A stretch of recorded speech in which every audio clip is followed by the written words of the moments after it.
O, tā ir tā kā tā. Viņš arī dūmo. Čau, mazie peļu junkuriņi! Es dzirdēju, ka jums patīk ķīmija. Ja ne, tad tūlītās iepatiksies, jo mums šodien kopīgs eksperiments kopā ar Mārci Mārtiņu. Sveiks! Vai tu kādreiz mācoties ķīmiju, dzirdējis kaut ko par ūdeņraža peroksīdu? Ne ķīmija, bet sporta stundās ir kaut kas dzirdēts par ūdeņraža peroksīdu. Kaut kas ir sporta stundās dzirdēts par ūdeņraža peroksīdu. Attiecīgi, šobrīd mācāmies 8. klasē par sadalīšanās reakcijām, un ūdeņraža peroksīds ir viens no tiem, kas spēj sadalīties. Ūdeņraža peroksīds ir viens no tiem, ko izmanto medicīnā.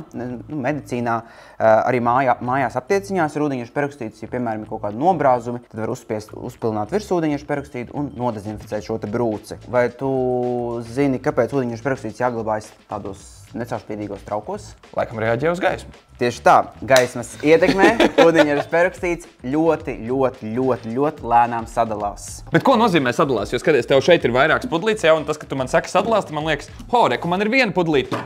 Jā, reku, man ir divas pudlītes. Tā sadalās vai kaut kā citādāk sadalās? Sadalīšanās domāt ir tā molekula, tā viela sadalās pa vairākās citās sastāvdaļās. Viena sadalās pa divām vai vairāk. Notiek ļoti lēna ķīmiska reakcija. Jā, ja mēs, piemēram, šo atstāsim gaismas ietekmē ārā.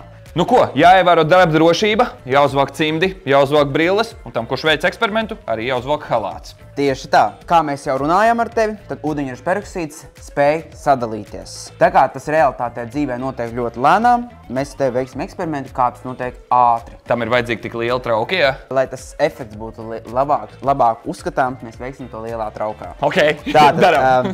Man ir, ja aptiekās nopērkams 3% ūdeņraža peroksīds, tad mēs tevi ņemsim 30%. Īstā manta šitais nav nekāds nīkuļs 3%, bet šito, ja es uzlietu uz brūces, tas būtu pat raku. Tas būtu pat raku. Jā, apdedzinātu. Būtu vienkārši lielāka brūce beigās. Jā, tā nevajag darīt. Nevajag darīt. Tad mēs paņemam, ielējam ūdeņraža peroksīdu, 100 ml.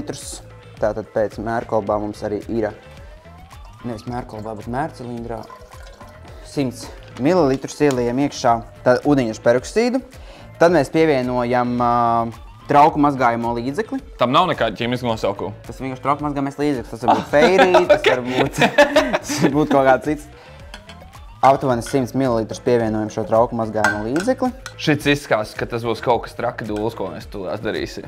Tātad mēs ielikām ūdeņraža peroksīdu, ielējām iekšā, tad mēs pielējām klāt ziepes. Un šeit ir sagatavots kālija jodīts, 25 grami. Un attiecīgi ņemsim, no sākuma šo te arī samaisīsim vēl. Un tad ņemsim šo 25 gramus kālija jodīdu. Šeit nav nekādas jogošanas, sakrata normāls kokteils aiziet. Un tad mēs varam bērt klāt šo kālija jodīdu. Jā, bēg prom. Un soli jāatkāpjas ir. Labi.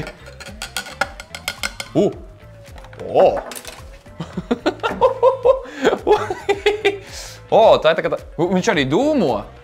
Jā. Wow. Viņš ir karsts? Jā, jo... Viņš snažo tā kā ziepes? Jā, tāpēc, ka tur ir ziepes. Nu, fērī ir. Loģiski! Loģiski. Tās putas ir karstas, jo tāpēc, ka notiek reāla sadalīšanās reakcija. Mēs tur tev arī apskatīsimies, kas tad īsti ir nepieciešams šai reakcijai, lai tā reakcija reāli notiktu. Eksperimentā mums piedalījās ūdeņraža peroksīds, kuram attiecīgi mēs pievienojām klāti katalizatoru kāliju jodīdu. Katalizators ir viela, kas veicina reakcijas norisi, tad pātrina reakciju, bet pats tajā neizmainas. Tātad tas ir tāds kūdītājs. Jā. Šanāk tā kā, dari ātrāk. Tā kā priekšnieks. Pats neko nedarīja, bet dari ātrāk. Jo pats viņš sadalās, kā mēs tev runājām, jau viņš sadalās lēni, bet lai viņš sadalītos ātrāk, viņam nepieciešams ir kaut kāds, kā tu teici, Motivators. Katalizators. Motivators, tavā valodā, katalizators, ķīmiķa valodā. Katalizators, kas attiecīgi šo ūdeņraža peroksīdu sadala mums par ūdeni, H2O ir ūdens, un skābekli. Un tagad jautājums tev ir, tas skābeklis, kā izpaudās šajā eksperimentā, kā izpaudās šī skābekļa izdalīšanās šajā eksperimentā? Kā liels putas. Kā putu izdalīšanās, jā. Un tad tā būtība ir tāda, ka sakarā ar to, ka ūdeņraža peroksīds šajā reakcijā ir izmantots 30%, ja aptiekās nopērkams 3%, ja, mēs izmantojam 30% procentīgi. Īsto mantu mēs izmantojam. Jā, mēs izmantojam tādu spēcīgāku. Un, attiecīgi, pievienojot šo katalizatoru, notiek burbulīšu parādīšanās, un tie burbulīši ir tas skābeklis, kas izdalās kā gāzveida viela. Tā kā šajā procesā notiek strauji šo burbulīšu izdalīšanās, tad to trauku mazgājamo līdzekli, kas bija pievienots klāt, tie burbulīši tā kā uzburbuļo uz augšu, un rezultātā izdalās šīs te putas. Cilvēku valodā skaidrojot, kas notika reakcijā. Bija pāris. 2H2O2. Atnāca katalizators. Principā mēģināja viņus sakūdīt vienu pret otru. Tur bija drāma, bija kaut kāda problēma, un šis katalizators neļāvās šai drāmai. Viņš nāca un viņš pats nepiedalījās, ja? Bet viņš lika izšķirties un palika tikai ūdens un gaiss. Un viss. Gaiss, ne? Nu, ne gaiss, ne skābeklis. Tā, šis stāsts bija ar tādām bēdīgām beigām. Iespaidīgs bija šis konflikts, bet bēdīgām beigām. Jā, sadalīšanās reakcijas. Viņus pēc tam var salikt arī atpakaļ kopā? Ir reakcijas, kuras var salikt atpakaļ kopā. Par to citreiz. Jā. Kā tieši tu varētu pierādīt eksperimentālā veidā to, ka putu burbuļos iekšā ir skābeklis un nekas cits? Savukārt tagad paldies Mārcim Mārtiņam, fantastiskajam ķīmiķim, lielās reakcijas rādītājam. Paldies tev arī par šo kopā darbošanos un visu labu līdz nākamajai reizei. Paldies tev!